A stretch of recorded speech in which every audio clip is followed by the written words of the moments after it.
Bulletin کے آغاز میں آپ کو بتائیں کہ ایل پی جی کی فی کلو قیمت میں 7 روپے 31 پیسے اضافہ کر دیا گیا ہے. نئی قیمت 251 روپے 30 پیسے فی کلو ہو گئی ہے. گھریلو سلنڈر کی نئی قیمت 2965 روپے 38 پیسے مقرر، جبکہ اوگرا نے قیمتوں میں اضافے کا نوٹیفیکیشن جاری کر دیا ہے. اس حوالے سے مزید جانیں گے نمائندہ لاہور نیوز سجاد حسین سے. جی سجاد.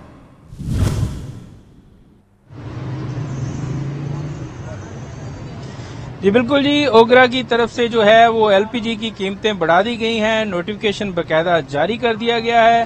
عوام پریشان دکھائی دے رہی ہیں کہ سردی آنے سے پہلے ہی عوام کے کڑاکے نکالے جا رہے ہیں، اور جب سردی آئے گی تب کتنی قیمت بڑھائی جائے گی.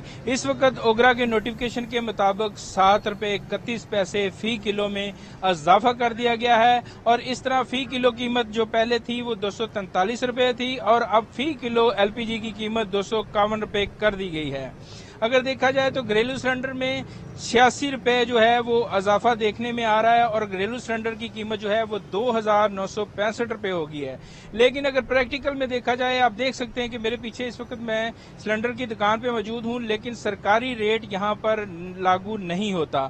سرکاری ریٹ کے مطابق جو ہے وہ 251 روپے نوٹیفیکیشن ہے، اور اس سے پہلے جو 243 روپے تھی، 243 روپے کے مطابق 260 روپے ایل پی جی کی فی کلو قیمت وصول کی جا رہی ہے، جس سے ثابت ہو رہا ہے کہ 20 روپے فی کلو اضافی لیے جا رہے ہیں. ابھی بھی دکانداروں اور رکشہ ڈرائیور اور شہریوں کا کہنا ہے کہ جو حکومت کی طرف سے اضافہ کیا گیا ایل پی جی کی قیمت میں، اگر 7 روپے 31 پیسے اضافہ کیا گیا ہے تو جو ڈسٹریبیوٹر ہیں ان کی طرف سے کم از کم 20 روپے اضافہ کیا جائے گا. اس پر حکومت جو ہے ابھی تک ناکام نظر آ رہی ہے کہ گھریلو سلنڈر کی قیمت جو بڑھتی ہے یا ایل پی جی کی فی کلو قیمت جو بڑھتی ہے اس پر امپلیمنٹ نہیں کرایا جاتا. جو سرکاری قیمت ہے اس پہ امپلیمنٹ نہیں ہوتا، اور ڈسٹریبیوٹر جب دکاندار کو ریٹ بڑھا کر آگے دیتے ہیں تو دکاندار بھی اپنی طرف سے 1-2 روپے بڑھا کر جو ہے وہ رکشہ ڈرائیور یا شہریوں کو گھریلو سلنڈر پر وصول کر رہا ہے. جی ٹھیک ہے سجاد، بہت شکریہ. چیئرمین کابینہ کمیٹی برائے امن و امان خواجہ سلمان رفیق کی زیر صدارت اجلاس ہوا. امن و امان کی صورتحال، پاکستان انگلینڈ کرکٹ سیریز اور دیگر امور کا تفصیلی جائزہ لیا گیا ہے. محکمہ داخلہ کے متعلقہ افسران نے امن و امان بارے بریفنگ دی ہے. ڈی جی خان اور اٹک میں کامبنگ آپریشن کے لیے پاکستان رینجرز کے 2 ونگز کی تعیناتی میں 6 ماہ کی توسیع. مزید تفصیلات کیا ہیں جانیں گے حمزہ خورشید سے. جی حمزہ. ہاں جی بالکل. صوبائی وزیر صحت اور چیئرمین کابینہ کمیٹی برائے امن و امان خواجہ سلمان رفیق کی زیر صدارت محکمہ داخلہ میں S C C L O کا 14واں اجلاس ہوا ہے، جس میں وزیر صنعت اور تجارت چودھری شافع حسین نے بذریعہ ویڈیو لنک شرکت کی. اجلاس میں صوبہ بھر کی امن و امان کی صورتحال، پاکستان انگلینڈ کرکٹ سیریز اور دیگر امور کا تفصیلی جائزہ لیا گیا ہے، جبکہ محکمہ داخلہ کے متعلقہ افسران نے امن و امان بارے بریفنگ بھی دی ہے. جبکہ ڈی جی خان اور اٹک میں کامبنگ آپریشنز کے لیے پاکستان رینجرز کے 2 ونگز کی تعیناتی میں 6 ماہ کی توسیع کر دی گئی ہے، جبکہ میاں والی میں بارڈر چیک پوسٹ کے لیے رینجرز کی 1 کمپنی کی تعیناتی میں 3 ماہ کی توسیع کر دی گئی ہے. جبکہ اجلاس کے دوران لاہور، فیصل آباد، اوکاڑا، ڈی جی خان، رحیم یار خان اور راجن پور میں پرائز کنٹرول مجسٹریٹس کی تعیناتی کی منظوری دے دی گئی ہے. جبکہ چیئرمین کابینہ کمیٹی اور وزیر صحت خواجہ سلمان رفیق نے کہا کہ ملتان راولپنڈی میں پاکستان انگلینڈ کرکٹ سیریز کے لیے فل پروف سیکورٹی انتظامات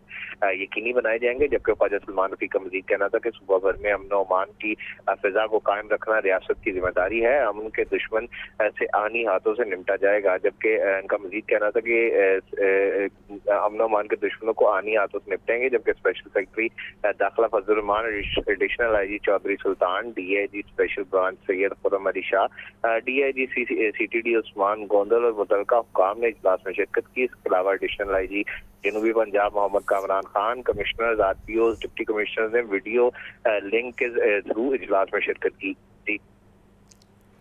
ٹھیک ہے حمزہ، بہت شکریہ. گنگا رام ہسپتال میں مبینہ بے ضابطگیوں کا الزام، 4 سابق ایم ایس سمیت 9 ملازمین کے خلاف انکوائری کا آغاز کر دیا گیا. وزیر اعلیٰ نے سیکٹری زراعت افتخار علی سہو کو انکوائری آفیسر مقرر کر دیا ہے. مزید جانیں گے سجاد حسین سے. جی سجاد. جی بالکل جی، پرانے معاملے کو جو ہے وہ دوبارہ چھیڑ دیا گیا ہے اور مبینہ بے قیدیوں کا الزام لگایا گیا ہے. سر گنگا رام ہاسپٹل میں اور سر گنگا رام ہاسپٹل کے 4 سابق ایم ایس صاحبان سمیت 9 ملازمین کے خلاف جو ہے وہ پیٹر ایکٹ کے تحت جو ہے وہ کارروائی کا آغاز کر دیا گیا ہے. सबक MS डॉक्टर एहतशाम, डॉक्टर अतर, डॉक्टर जफर और डॉक्टर आमर सलीम के खिलाफ जो है वो पीडा एक्ट के तहत कार्रवाई का आगाज किया गया है। सबक director finance Mohammad Arif, deputy director Samuel Amanat के खिलाफ भी पीडा के तहत जो है इंक्वायरी का आगाज कर दिया गया है।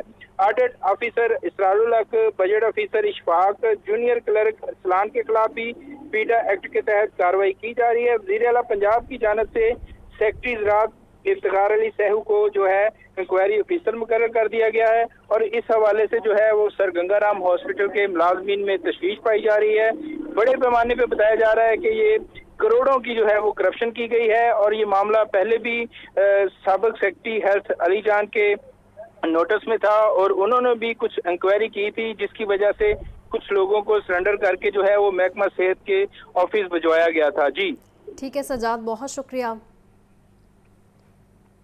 डीजी जंगली हयात और पार्क्स मुदस्सिर रियाज की ज़ेर सदारत इजलास हुआ। जंगली हयात के गैर कानूनी शिकार, कारोबार और नाजायज़ कब्जा के खिलाफ इक़दामात का जायज़ा लिया गया।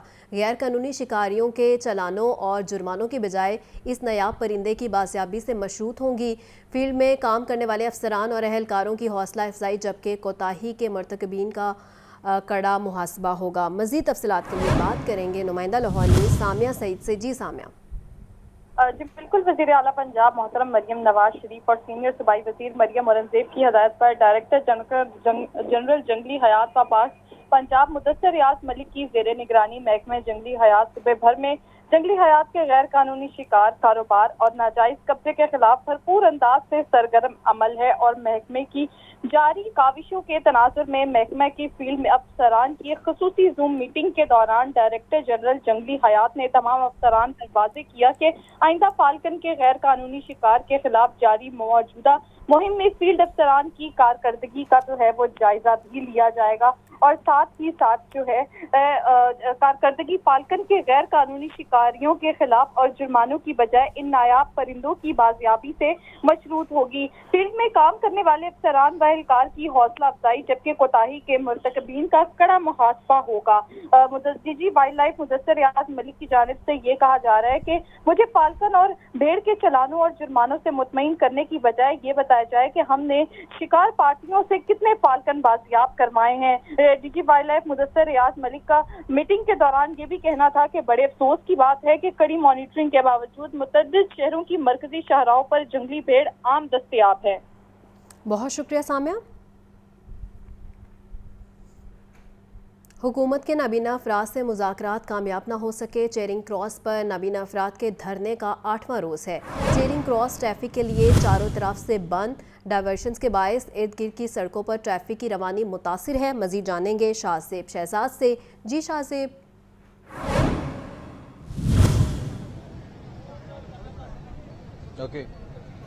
जी बिल्कुल, इस वक्त मैं मौजूद हूँ चेरिंग क्रॉस पर। नबीना अफराद के धरने का आज 8वां रोज़ है, लेकिन हुकूमती नुमाइंदों से इनके मुज़ाकरात जो हैं वो कामयाब नहीं हो सके और नबीना अफराद भी डट कर अपने मुतालबात के लिए जो है वो धरना दिए हुए हैं। इस वक्त ये नबीना अफराद से बात करते हैं। मुझे बताइएगा कि कौन से इलाके से आप आए हैं और आज भी आप धरने में हैं, अब तक हुकूमत ने क्यों नहीं आपसे मुज़ाकरात किए?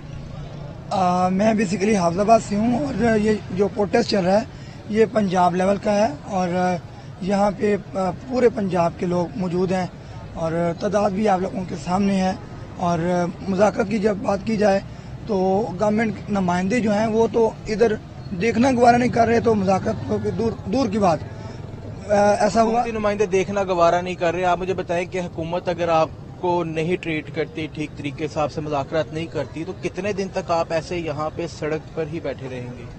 जी, जो हमारे इस टाइम जज्बात हैं वो ये हैं कि भाई हम यहाँ पे सर पे कफन बांध कर आए हैं और यहाँ पर हम बाइज्जत रोजगार लिए बगैर नहीं जाएंगे, ठीक है। और क्योंकि अब आपके सामने है, मैं एमफिल हूँ, एमफिल इंग्लिश लिंग्विस्टिक्स मैंने किया हुआ है, पूरा 1 साल हो गया है, ठीक है। और किसी किस्म की जो जॉब है वो नहीं मिल पा रही। डेली वेजेस पर हमें अकोमोडेट किया हुआ है और 3-3, 4-4 महीने हमें अपनी सैलरी का पता ही नहीं होता। उधर से फिर हमारे ऊपर कर्जे चढ़े हुए होते हैं, फिर आपके सामने बिजली के बिल्कुल बहुत से नबीना अफराद के जो मसाइल हैं वो हल नहीं हो रहे, इनको जो है वो रोजगार नहीं मिल पा रहा, जिसके मुतालबे के लिए यहाँ पे मौजूद हैं। आपको मेरे कैमरामैन दिखा सकें कि आप यहाँ के मेरे अकब के मनाजिर भी देख सकते हैं कि किस तरीके से यहाँ पे नबीना अफराद जो है वो चेयरिंग क्रॉस पर अपने डेरे जमाए हुए हैं, और जो फैसल चौक है, चेयरिंग क्रॉस है, वो चारों इतराफ से ठीक है। ट्रैफिक के बिल्कुल लिए शाहजेब, बंद ये है। बताएं कि धरने को आज 8वां रोज़ है और ट्रैफिक का निज़ाम भी मुतासिर है, तो हुकूमत की जानिब से मुज़ाकरात क्यों नहीं किए जा रहे अब तक?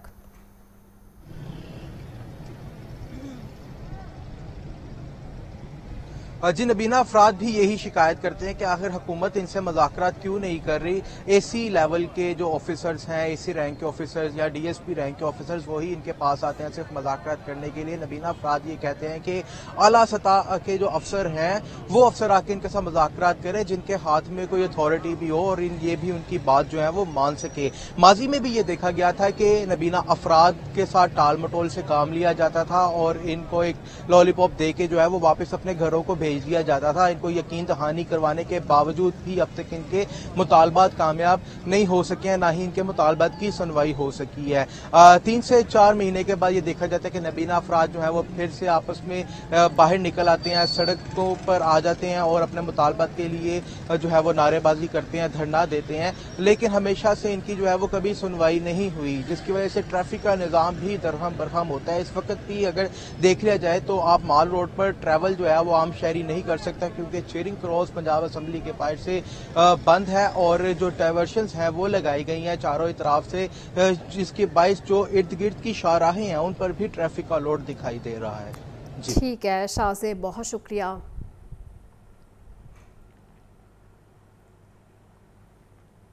Social welfare and Betul mall